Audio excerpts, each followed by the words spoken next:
That really is a great song. I'm sorry I missed that last week when you guys were learning it, but it seems like it's pretty easy to catch on to, so way to go. It was great singing with you this evening. Anyway, good evening, everyone. It's good seeing you here this evening. I was excited about being able to come back this evening and to share with you some thoughts from God's Word. There's a lot of great things within the book that I'm going to be sharing with you this evening. Let me grab my little PowerPoint thing.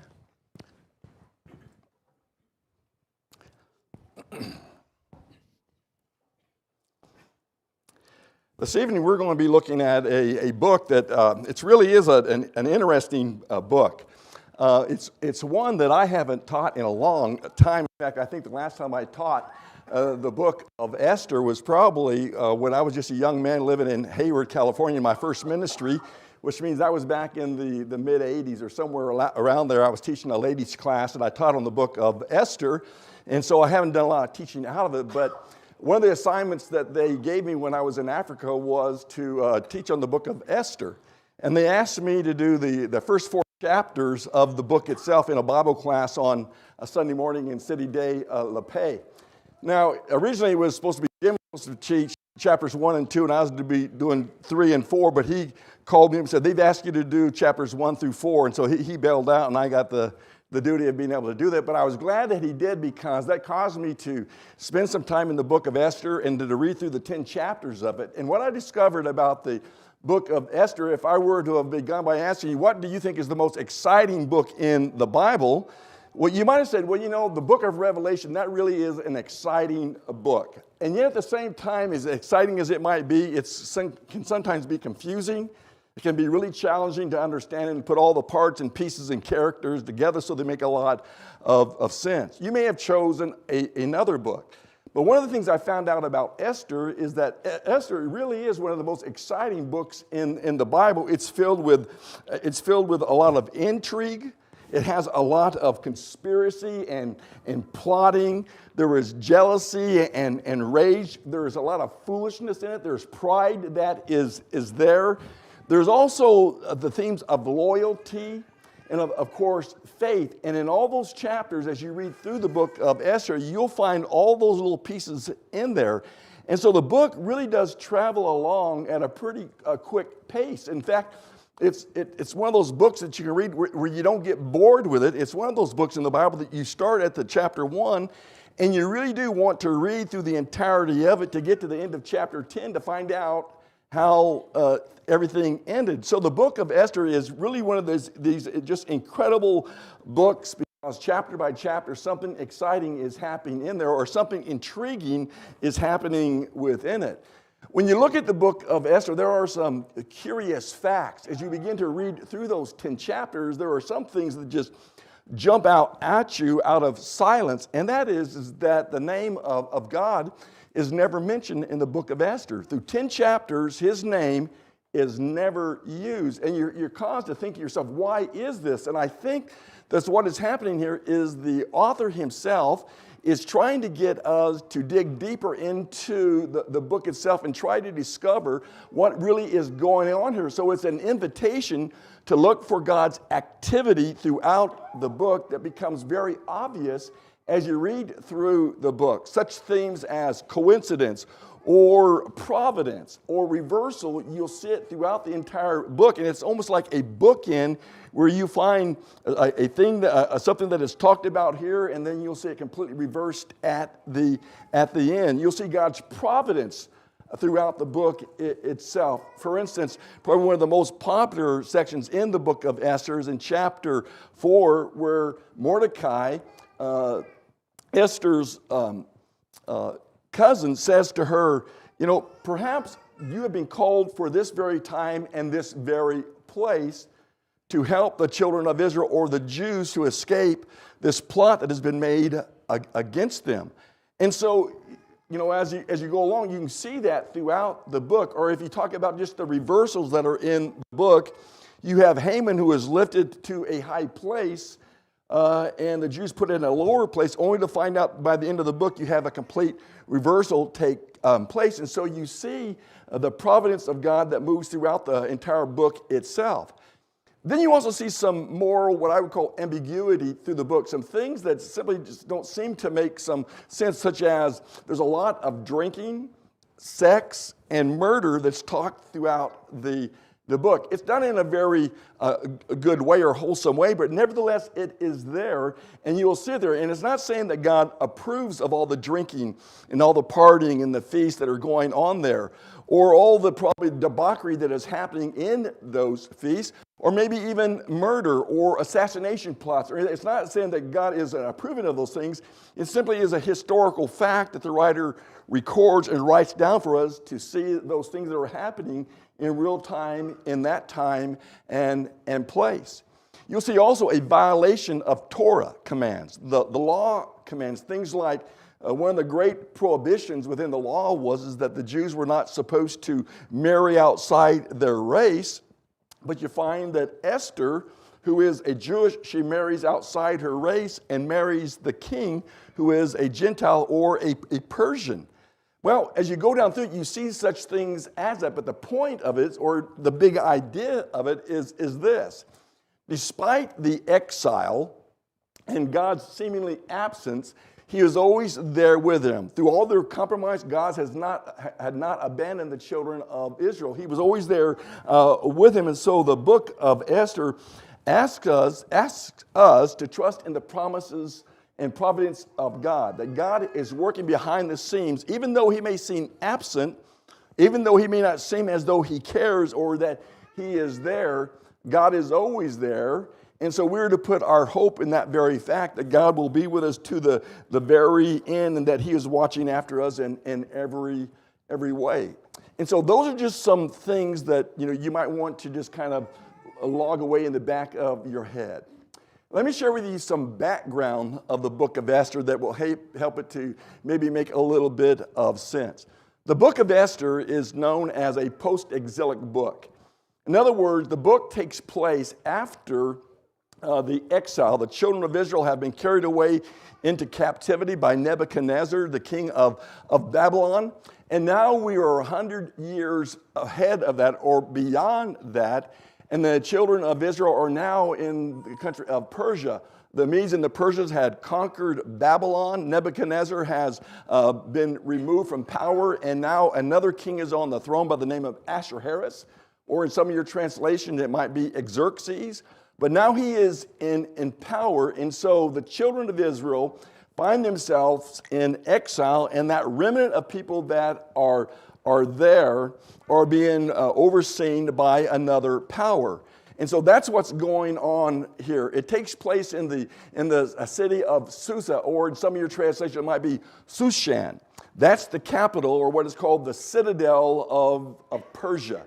So it is the power source, or the center of authority or power in the nation of Persia that goes all the way from India over vast parts of land to, of course, Persia itself, Iran, and those kinds of places there. And so it's taking place in the citadel of Shushan or Susa. And within the city of Susa or Shushan is a community of Jews that are there. And they are not looked upon very well. They are exiles from their country. They are a conquered people. Most people do not look well upon the Jews at that time. And so there are some reasons for why Mordecai will say to Esther, as he starts to go through a process of possibly becoming a queen, that she's not to tell anyone about the fact that she is a Jew because of the stigma that is with that of being a Jewish person. So the children of Israel are an exiled people. It's 100 plus years later. They are in the city of Susa as a community that is there. Let me share with you some characters that you'll find in the book of course, Esther itself. Esther, of course, is the heroine of the book, okay? She is the center of the book itself. In one chapter, she's referred to as Hadassah. That is her Hebrew name. There's another name that is given to her called Myrtle, and so I thought about, putting on the title, The Book of Myrtle, but I thought that might mess your heads up a little bit. But she's called Hadassah, her Hebrew name. And then there is a Persian word for the word star that is pronounced Esther. Okay, and so not Esther, but Esther itself. And so the word itself, Esther, means a star. And then in the Septuagint, there's written in the second, third century later down the line, the Septuagint is written, and it's, of course, written in Greek, and the title that is given to this book is the word Esther. So that's the Greek name. So Hebrew, Hadassah is her Hebrew name. Esther or Estar is the Persian name, and then Esther is the Greek name that is there, and that's the one that is the most prominent that you find in your Bibles is Esther. And she is the heroine who will eventually become the queen of Persia itself. And then, of course, you have her cousin. Some say it's her uncle, but I probably think that she is the cousin of Mordecai. And Mordecai will take her and raise her as his own daughter because her parents die for some reason. And so he takes her into his own household and raises her up as a daughter.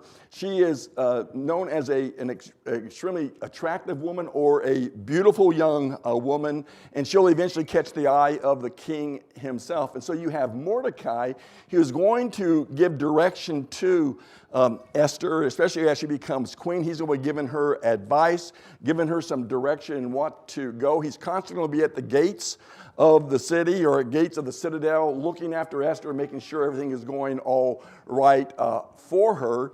And then you have the villain of the book, and the villain of the book is Haman. And Haman is not a Jew, and he is not a Persian.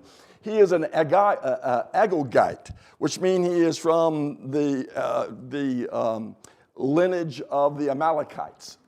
And you probably recognize the name Agag as the king of the Amalekites that Saul was told to destroy and completely remove off the face of the planet almost in terms of women, children, and animals and everything. And of course, we know that Saul, he violates that edict by God, and because of that, the kingdom is tore away from him and given to another. And in that case, was given to David himself. So that kind of gives you some background of the book of Esther and helps you to maybe get a little bit better understanding of what's going on here. Of course, another character in here that I forgot to mention, of course, is Ahasuerus. Like I said, he's also in some of your translations referred to as Xerxes. Either one of those work, but this guy is a bad person. He's a person who has a tremendous amount of authority, a tremendous amount of power, and whatever he says goes.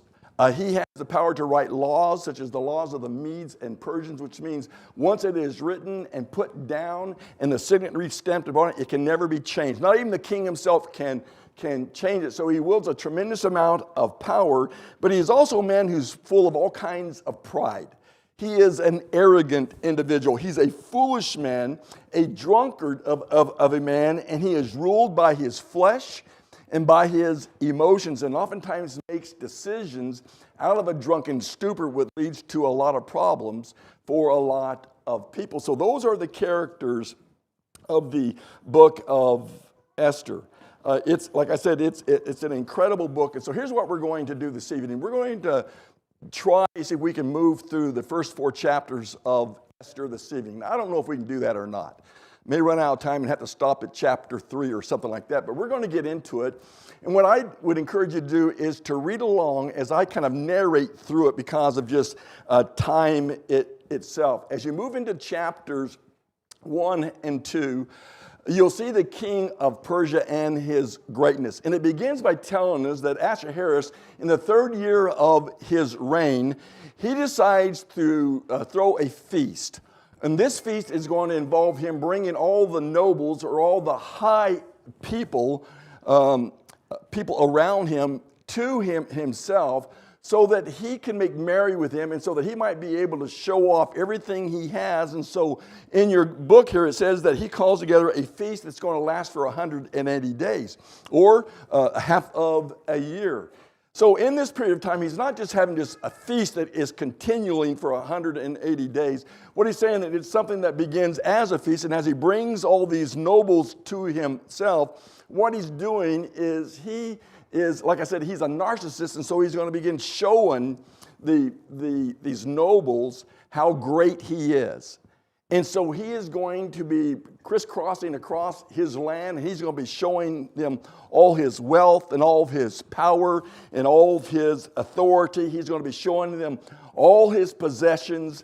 He is really making himself into something big to think about. And so he's trying to really show off before the nobles of everything that he has. His power, like I said, his power, his wealth, his possessions. After the 180 days are over, he then decides to throw a 7-day feast. In the 7-day feast, it's not just the nobles that are invited to that feast, but both high and low in society are invited to that feast. And in this feast, there is a lot of debauchery that is going on there. He's going to be showing off his wealth, the things that he has. If you look at verse 5, it says, "And then these days were completed. The king made a feast lasting 7 days for all the people who were present in Shushan, the citadel, from great to small, in the court of the garden of the king's palace. There were white and blue linen curtains fastened with cords of fine linen and purple on silver rods, marble pillars, and the couches were of gold and silver on mosaic pavement, and alabaster and turquoise and white and black marble." Verse 7, "These drinks in golden vessels, each vessel being different from the other, with royal wine in abundance, according to the generosity of the king. In accordance with the law, the drinking was not compulsory, for the king had ordered that officers of his household, that they should do according to each man's pleasure." So when you talk about each man's pleasure, it goes far beyond drinking and getting drunken, but to that of debauchery. And so you can fill in the blanks of what all goes on in that kind of a situation. But that's what's going on at this point in this first chapter. Ahasuerus is trying to show off everything that he has. Like I said, his power, his authority, all of his possessions. And then it says, verse 7, it says that the king or the 10th verse, it says, "On the 7th day, when the heart of the king was merry with wine, he commanded Mehuman and all these different princes, he tells them to bring Queen Vashti to me." When you think about that, him ordering to bring Queen Vashti, he's in a drunkenness. And one of his greatest possessions that he has, beyond all the material things, is this queen. And she's a beautiful woman.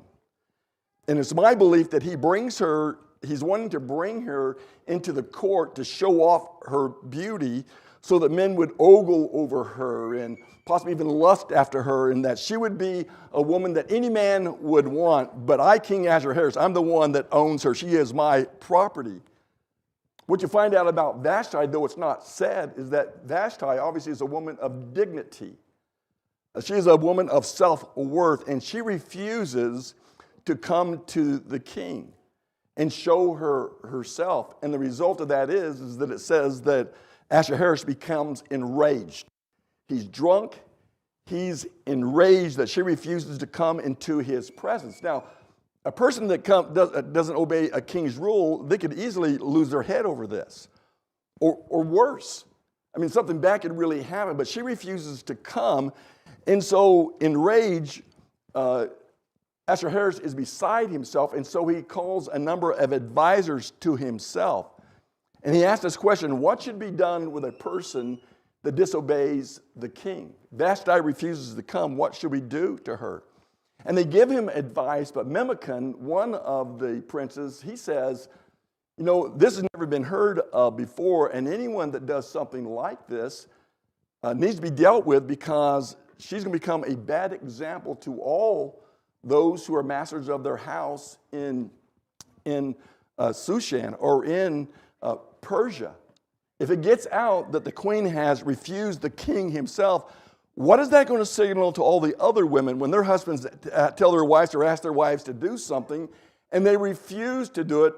What kind of signal is that going to leave? And so he says she needs to be removed, and you need to sign a decree of the Medes and Persians that is irrevocable, that she is to be removed from being the queen.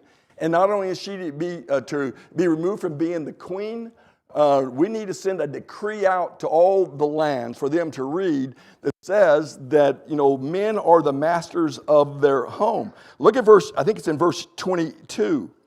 Here's what it says.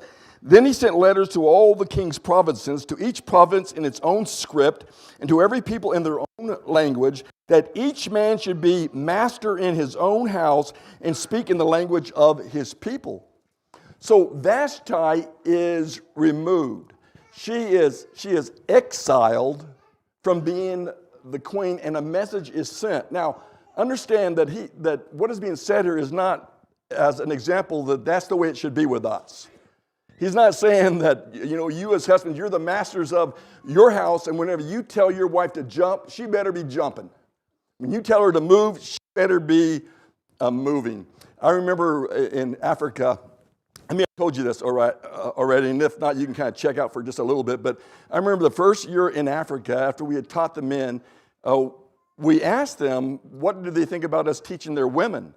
And John Claude, he is all over that. He says, yeah, let's have them come and teach our women. Okay, why would you have them teach our women? Our women teach your women. He says, well, you need to teach our women how they need to get up really early in the morning and go and collect the wood, and that they need to start a fire, and that they need to heat up the husband's bath water so that he can take a warm bath. And I remember Jim and I both said, you don't want our women for that.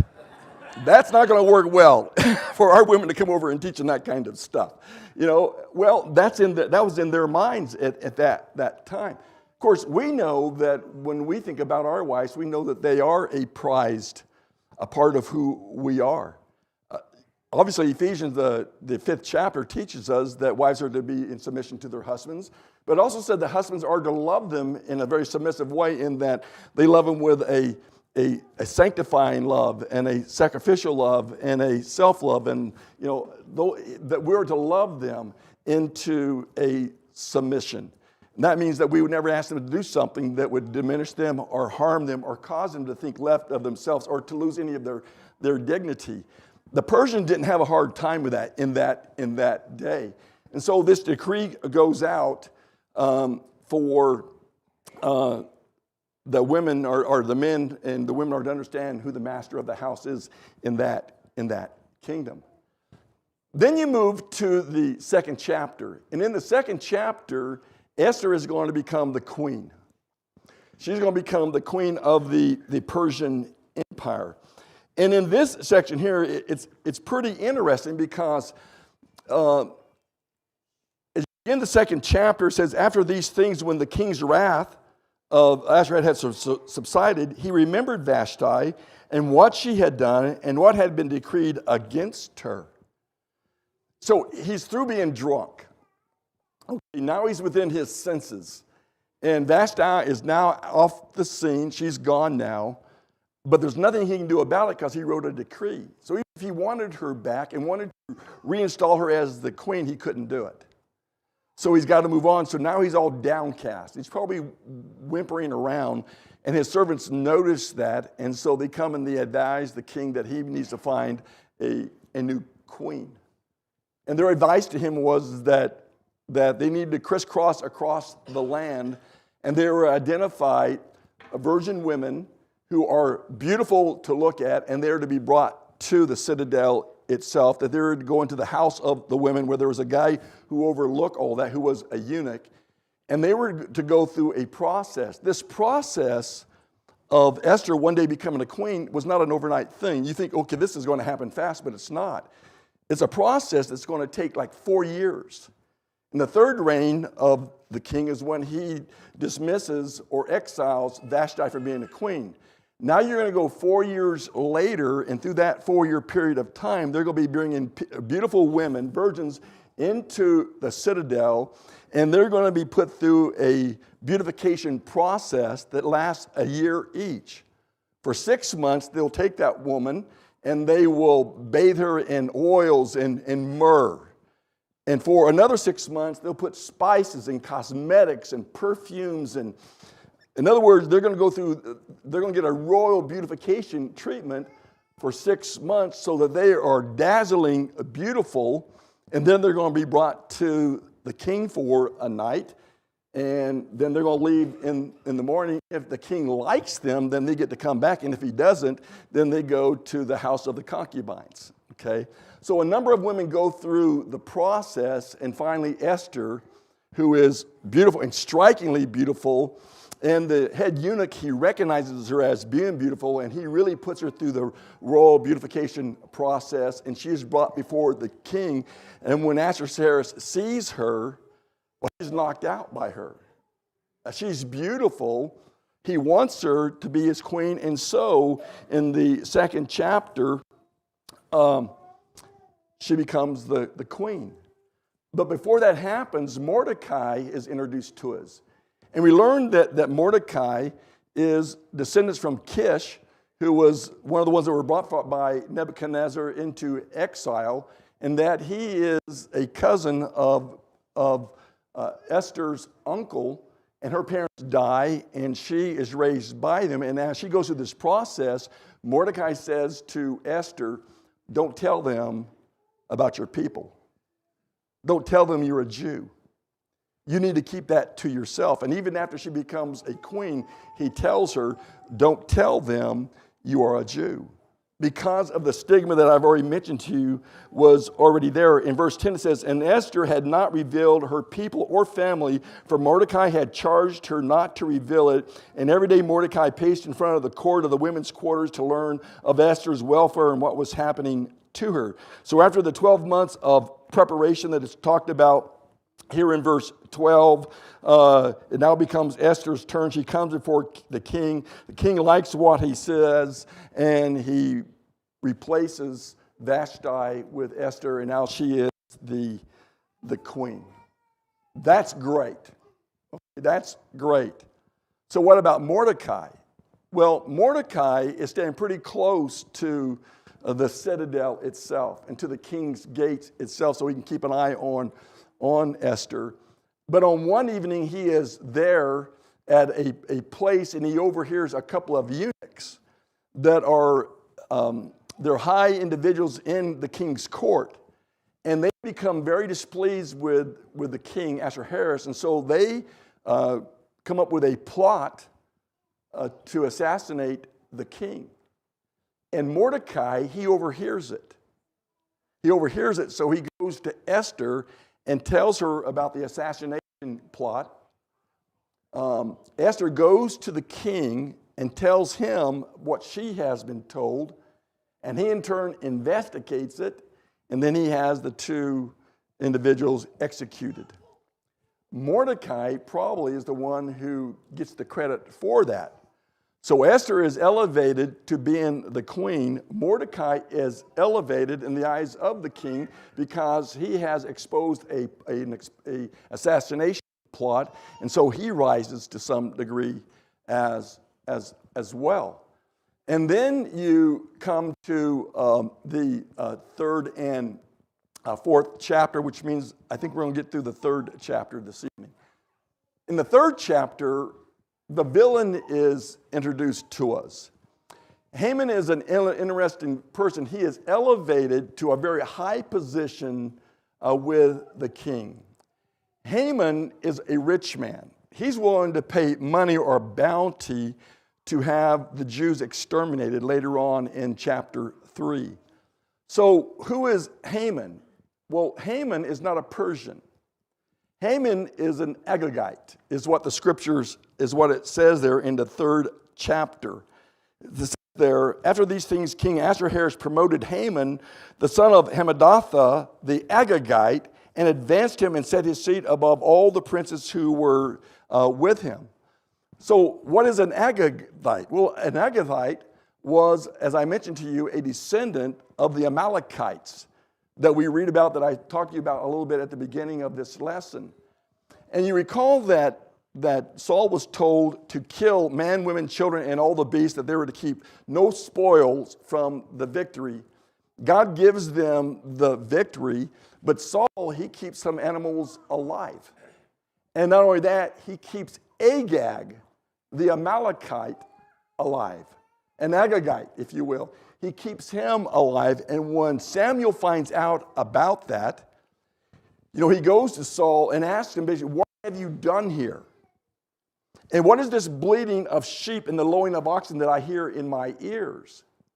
And what is this King Agag still doing alive?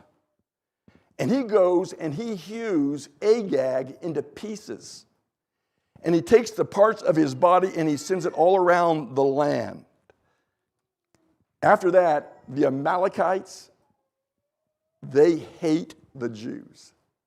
They become mortal enemies. And that's who Haman is.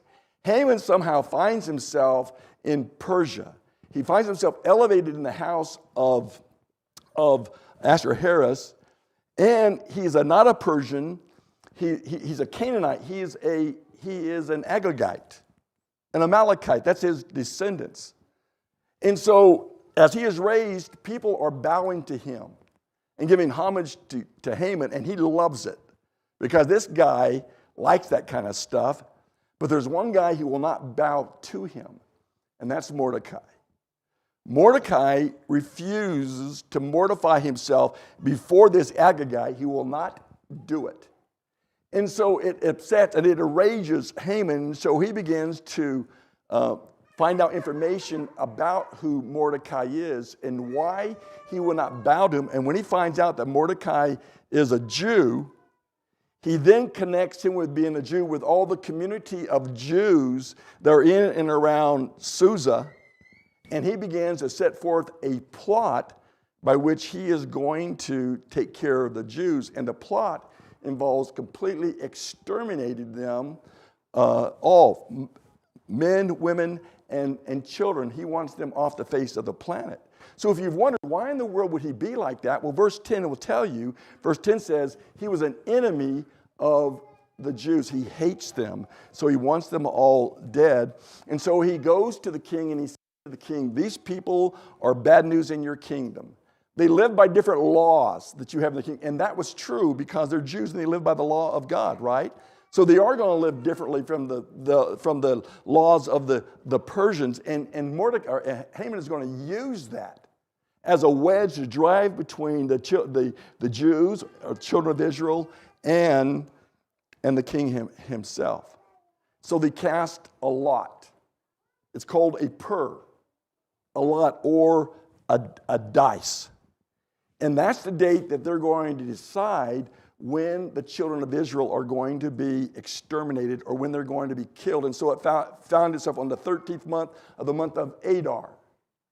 And so that's where every year the children of Israel in Israel celebrate the Feast of Purim, when the children of Israel were saved from being destroyed by Haman and his forces. And so that's the idea of Purim. So they throw a big banquet once again between Ahasuerus and Haman. They put the date all in place. They're ready to take care of the Jews themselves. And then you move into the 4th chapter, and that's where we'll end this evening. We will take up the 4th chapter here in 2 weeks' time. So you'll have time to read the 4th chapter through the 10th chapter, and we'll kind of get into that as we move through it. Next Sunday evening, I'm going to bring a report for the trip that Lori and I made to Cameroon, so you can see what all happened there, how many smiles you put on people's faces and why that happened. And I think you'll really enjoy it. It'll be a fun time next Sunday evening. Anyway, the message is yours. Whatever response you have would be yours as well. Why don't you come while together we stand and sing if you need to do so.